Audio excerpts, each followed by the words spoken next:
Welcome back. You're watching Morning Live. Thank you for choosing to stay with us. We continue with our broadcast from Midrand, Gallagher Estate, where Cosatu Special National Congress is in day 2. SABC reporter Yulisa Njamela is doing the job for us on the ground. Yulisa, good morning.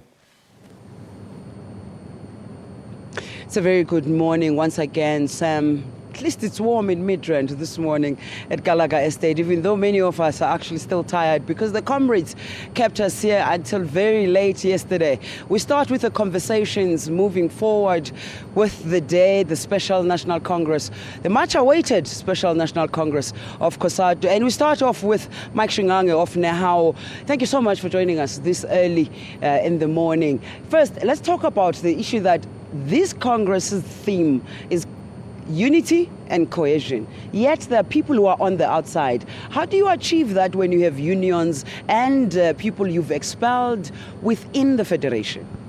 Thank you very much. Good morning and thanks for having us. We think that all affiliates of Cosatu are in this Congress. So from where we're standing, there's no affiliate of Cosatu that is not in this Congress. It is not the first time, it is not the only organization that in upholding its constitution and defending its unity does expel from within itself people who are hell-bent on working for the division of the federation. So we think that this Congress, as you correctly pointed out, that has been much awaited for over a year. It gives an opportunity for workers and as representing various branches to express their view about the direction which the federation must take, and also to hear the facts that have been peddled out there for the past 2 years. Workers are here today to be confronted with the facts and decide their way forward. Well, you spent an incredible amount of time dealing with credentials yesterday. And of course, we were not privy to the proceedings except for hearing it from some delegates because the media was barred from witnessing the proceedings. Why would you spend so much time on credentials? Of course, it's unfortunate that the first time that a meeting of workers who were supposed to be very matured people will have degenerated into discussing credentials for almost 6 hours. However, the credentials was finally adopted.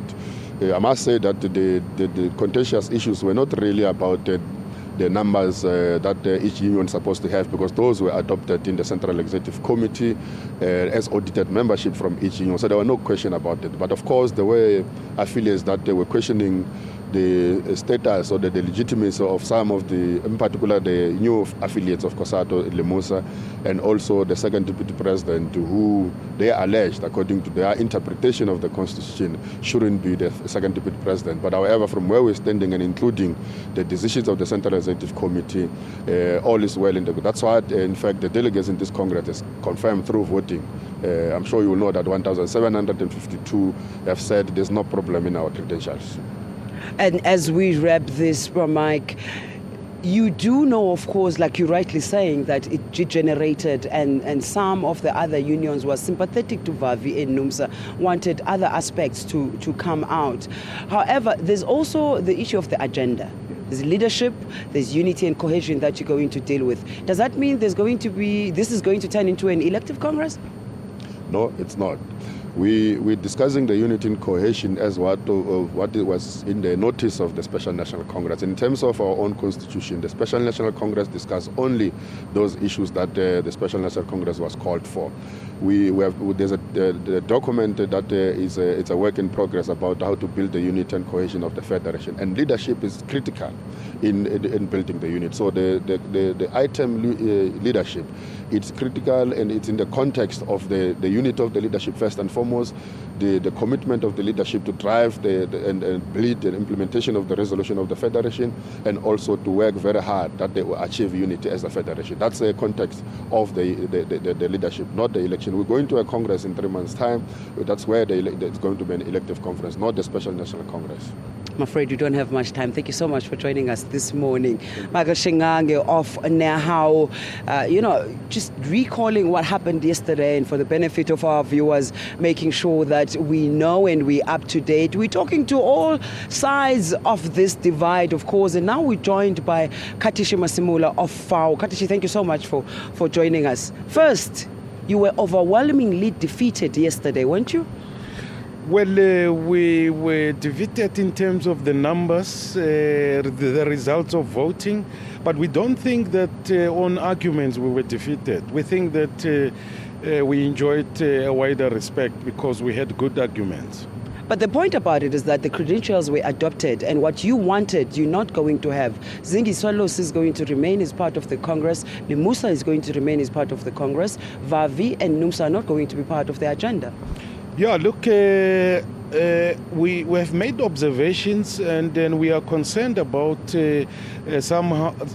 on how some of these issues were resolved, especially using voting and using show of hands, which is effectively block voting, denying individual workers to vote individually without any fear or favor.